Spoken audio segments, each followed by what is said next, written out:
We've had to deal with life consequences because of our poor choices and our poor decisions. And we put our back against the wall because of some of the poor mistakes that we've made. And we got to kind of own those. But you know what I realized, yo? I was allowing things that I had no control over to control me. I used to blame my dad for everything growing up as a kid.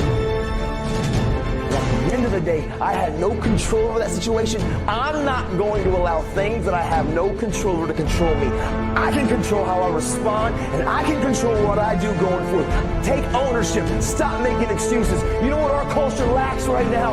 We lack the ability to say, I'm sorry, I was wrong, and forgive me. Most people go through life as volunteer victims, giving excuses of why they're not pursuing their greatness, giving excuses on why they're not doing the things that they want to do. You've got to begin to monitor your mind, and you've got to begin to literally be proactive in programming yourself to success. You've got to take responsibility to make that happen. And I've learned my mistakes set me up for future wins because I don't lose in life. I win or I learn. And I may make a mistake, but I own it radically, emphatically. I don't play the blame game. If I was wrong, I claim it and I move forward. Because at the end of the day, man, life's about progress. At the end of the day, I wasn't going to look at my circumstances. At the end of the day, I was going to be present in the moment and absolutely do the best that I could to grow with personal growth and personal development. When I came against things that I didn't agree with, but when I had to realize something at the end of the day, if I can't learn to respect people, how am I ever going to learn to respect my dream? Because if you don't respect that dream, that thing that's inside of you, that thing that if you can do anything in the world, that would be your reality. That thing, if you don't learn to respect people, you're never going to learn to respect that dream.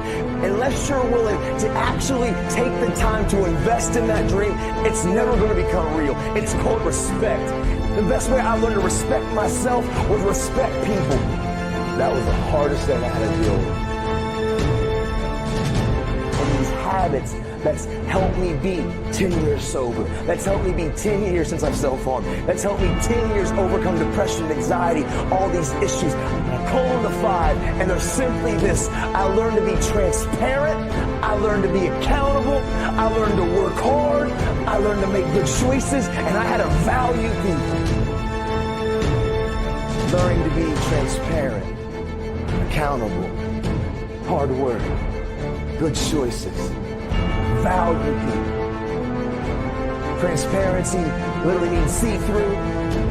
Transparency really is this. It's taking off the mask and the fake smiles and acting like you just don't care, but being honest and truthful with somebody in your life, that mentor, those best friends, where you're willing to be transparent and understand that it's okay to make mistakes, but you have to own them. Unless we're willing to be transparent on some of those character defaults that we have, your procrastination, how you treat people. Until I learn to be transparent, people can't help you if they don't know. But we're so afraid to take the steps called accountability. See, accountability isn't you giving people permission to hold you accountable and get you into trouble, because you've already decided there's some areas in your life that you want to change. And you were like, you know what? Truthfully, I know I got a bad attitude. Man, there's an addiction that I've been battling with. Man, I'm struggling. Man, you're so afraid to actually let somebody help hold you accountable and to walk through that with you. And I'm not saying you go out here and talk to any random Yahoo in the world. That's not what I'm saying. But we all have those people in our lives that we know care about you. Those are the ones. Repeat after me, please. Ask for help. Not because you're weak, but because you want to remain strong. And ask for help, and don't stop until you get it. See, life is hard, and there are some moments in life when you're going to need some help. I don't care who you are. Many people want to allow themselves to ask for help because of pride, because of ego. No, ask for help, not because you're weak, but because you want to remain strong.